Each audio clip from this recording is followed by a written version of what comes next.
தேமுதிக இன்று திமுகவுடன் கூட்டணி அமைத்திருப்பது குறித்து பாஜக தமிழ் மாநில துணைத் தலைவர் நடிகை குஷ்புவிடம் பத்திரிகையாளர்கள் சார்பில் கேட்கப்பட்ட போது அவர் என்ன சொல்லியிருக்கிறார் என்பது குறித்து நமது ஜெம் தொலைக்காட்சி வழங்கும் இந்த சிறப்பு செய்தி தொகுப்பில் மூலம் காணலாம்.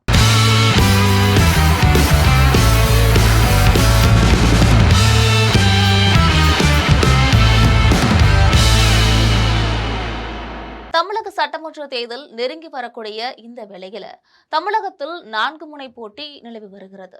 ஒரு பக்கம் திமுக தலைமையில் ஒரு கூட்டணியும், மற்றொரு பக்கம் அதிமுக தலைமையில ஒரு கூட்டணியும், மேலும் நாம் தமிழர் கட்சி தனித்தும் மற்றும் நடிகர் விஜயோட தமிழக வெற்றி கழகம் இதுவரை யாரும் கூட்டணி சேராமல் தனித்தும் என 4 முனை போட்டி நிலவி வருகிறது.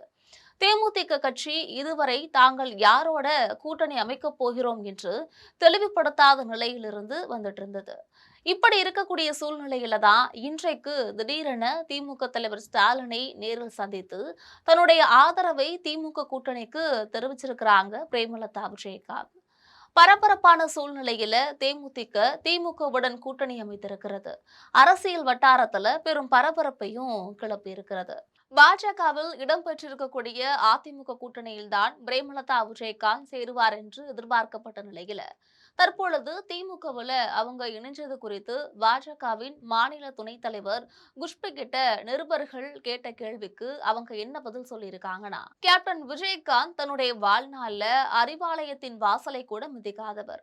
அப்படிப்பட்டவரின் மனைவி யாராவது தங்களது கட்சியை கூட்டணிக்கு அழைக்க மாட்டார். திமுகவை பொறுத்தவரைக்கும் இந்த முறை தாங்கள் ஜெயிக்க போவதில்லை என்பது ஏற்கனவே அவர்களுக்கு தெரிந்துவிட்டது. எனவே யார் வந்தாலும் சேர்த்து கொண்டு கரையேற முயற்சிக்கிறது எனவும் கூறியிருக்காங்க.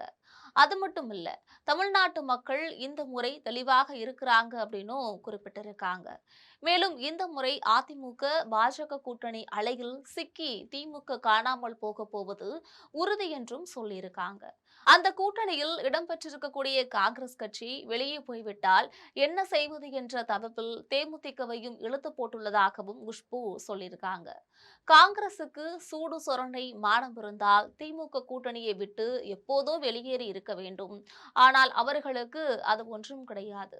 அதனாலதான் அங்கேயே இருக்கிறாங்கன்னு காமராஜர் காலத்துக்கு பிறகு மத்தியில் காங்கிரஸ் ஆட்சியில் இருந்த காலகட்டத்திலும் தனியாக நிற்க முயற்சி எடுத்தது கிடையாது.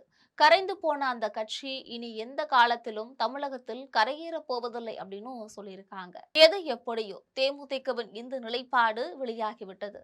அடுத்தது திமுக கூட்டணியில் என்னென்ன செய்ய போறாங்க, யார் யாரு எவ்வளவு தொகுதி ஒதுக்க போறாங்கன்னு காங்கிரசுடன் நிலவி வரக்கூடிய சுமூகமற்ற சூழ்நிலைக்கு திமுக தலைமை என்ன முடிவு பண்ண போகிறது என்பது பற்றியெல்லாம் கூடிய விரைவில் தெரியும் என்கிறது மட்டும் நிச்சயமான ஒன்று. நேயர்களே, இது போன்ற அரசியல் நிகழ்வுகளை தெரிந்து கொள்ள நமது ஜெம் தொலைக்காட்சியுடன் எப்பொழுதும் இணைப்பில் இருங்கள். நன்றி.